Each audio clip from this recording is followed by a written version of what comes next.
So essentially all chromatic improvisation is playing notes outside of the scale or outside of the key. There's all these jokes on the internet about jazz playing the wrong notes, but basically I'm going to show you a few approaches to play those wrong notes and make them sound kind of cool. Hey, what's going on everyone? This is Nick. If you're new here, I'm a Brooklyn-based guitarist, and today I'm going to be teaching you 3 exercises for chromatic improvisation.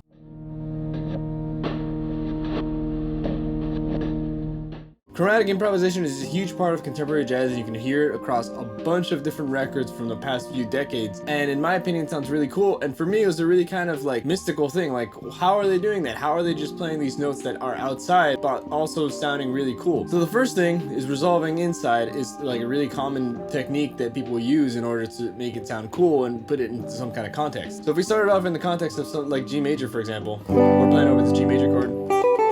We have that sound. If we started to play some stuff like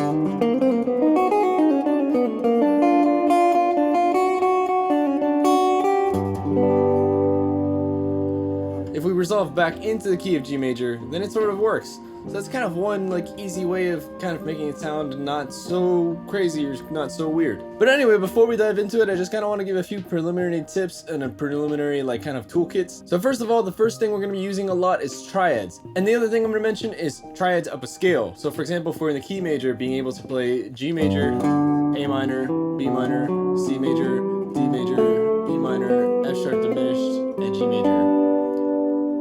Now, if you're not sure how to play that, I have a video on how to creatively practice the major scale. If anything I say today doesn't really make sense to you, you might want to check out that video because I go over a lot of the basics that I'm going to go over here, and that's going to be kind of our base toolkit. The other thing I'm going to mention is triads in intervals. So for example, I might say major triads in half steps.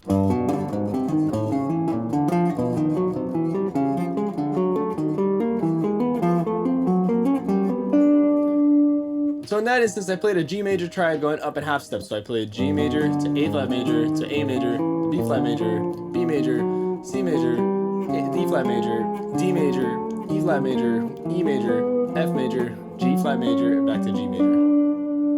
Now, for example, I increased the interval and I said, let's do major triads in minor thirds. We can do G major, B flat major, D flat major, E major, and then G major again, etc. We can change whatever interval that you like. Now, my philosophy for practicing these kind of exercises is that we have a bunch of different variables that we can manipulate. For example, the rhythm. We can play them as 8 notes, we can play them with a pause like that, or we can play.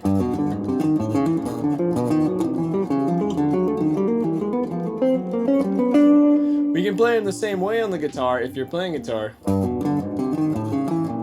And just keep going up frets. But that might not be the most effective way of playing it. You could, for example, say I'm going to play major triads in half steps, and every 4 notes I'm going to change fingerings.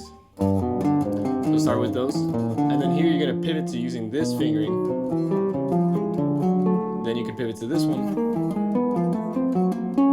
Oops, sorry. I think I played this. Yep, played this triad. Something like that. I was also doing it in caged, sort of in this style. We can do it, for example, going up in 3 notes per string.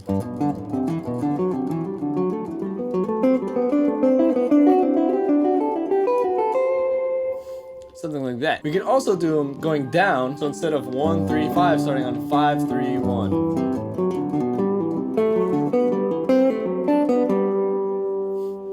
Or we can do 1 up, 1 down.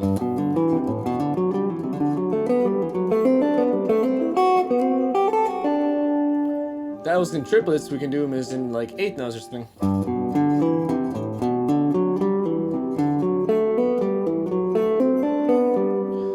You can also invert the triad. So instead of 1, 3, 5, you can do 3, 5, 1, which also equates to 1, 3, 6, diatonically speaking.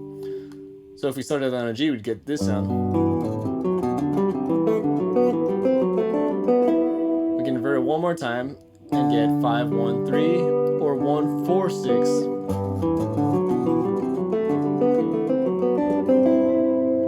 We can do a sus triad. And then we can do the inversions of that as well. Again, we have all these different variables we can manipulate. If you're creative about the way you're manipulating these variables, you'll never not have something to practice.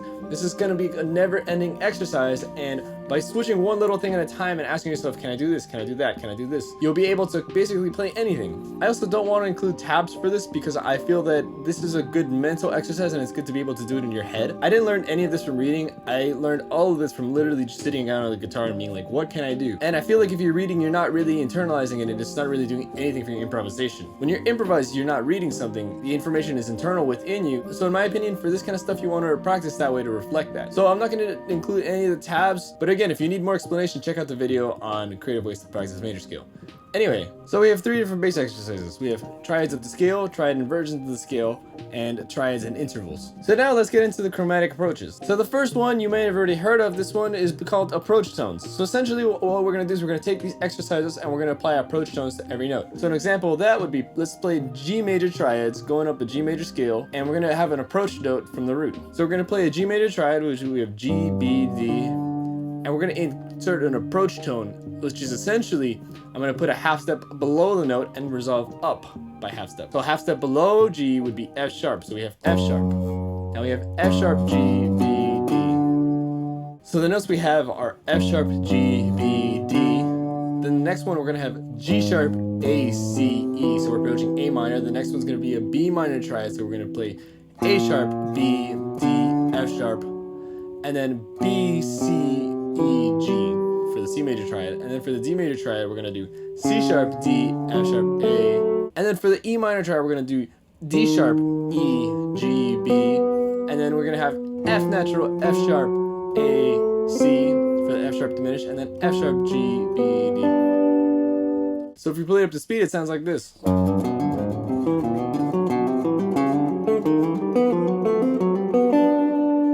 Sounds pretty cool. Now again, we can do this with our triads and intervals. So let's say I'm going to do triads in major thirds. Our triads in major thirds would be G major, B major, and then E flat major.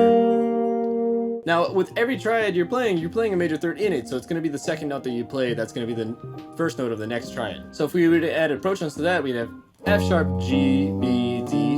The next triad is going to be B major. So we're going to have A sharp, B, D sharp, F sharp. And the next one we're going to do D natural, E flat, G, B flat, F sharp, G, B, D. When you speed it up, it sounds like this.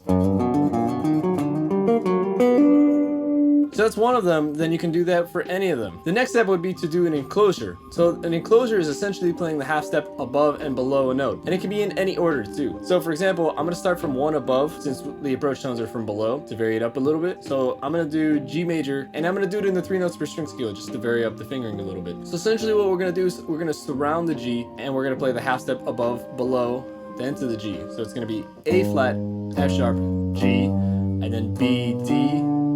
And then the next one's going to be B flat, G sharp, A minor. And then after that, we're going to have C natural, B flat, B minor. And then we're going to have D flat, B, C major. Then E flat, C sharp, D major. Then F, D sharp, E minor. And then G, F natural, F sharp diminished. And then A flat, F sharp, G major. So when you put it all together, it'll sound like this.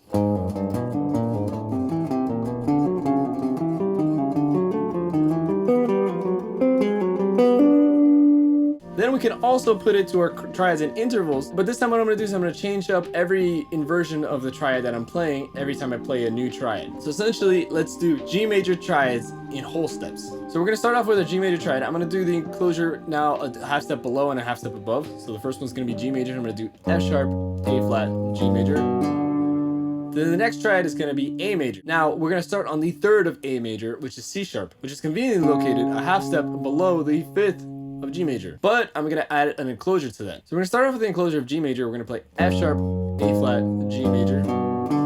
And then we're going to target the C sharp. We're going to play C, D, C sharp, E, A.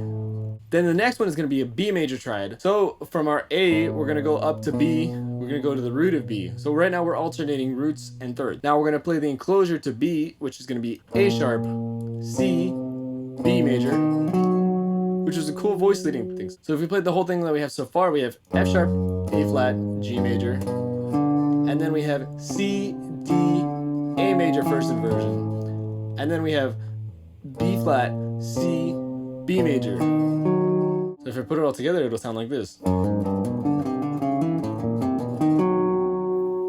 It sounds pretty cool. It's a very interesting line, and it doesn't really sound like a pattern anymore. And again, with all of these things, you can change up the variables a little bit. Now I'm going to get to the third exercise, where we're going to do harmonized enclosures. So we're going to do the same exact thing that we just did, but instead of playing just the enclosures, we're going to harmonize each enclosure with a triad. So I'm going to choose just minor triads. So essentially what I'm going to do is I'm going to play an enclosure, half step above, half step below, or the opposite. But instead of simply playing it, I'm going to play the minor triad a half step above, the minor triad a half step below, and then the triad in the middle. So I'm going to change it up to A major now, so we can kind of get just a different key. So to get to A major, we're going to do an enclosure a half step above, then below, and we're going to play minor triads. So that gives us B flat minor, G sharp minor, A major. So then our next chord is B minor. So we're going to play B flat minor, C minor, B minor.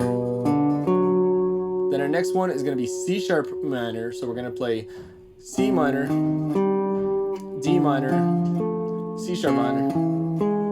The next one is D major, so we're going to play C sharp minor, E flat minor, D major. So far we have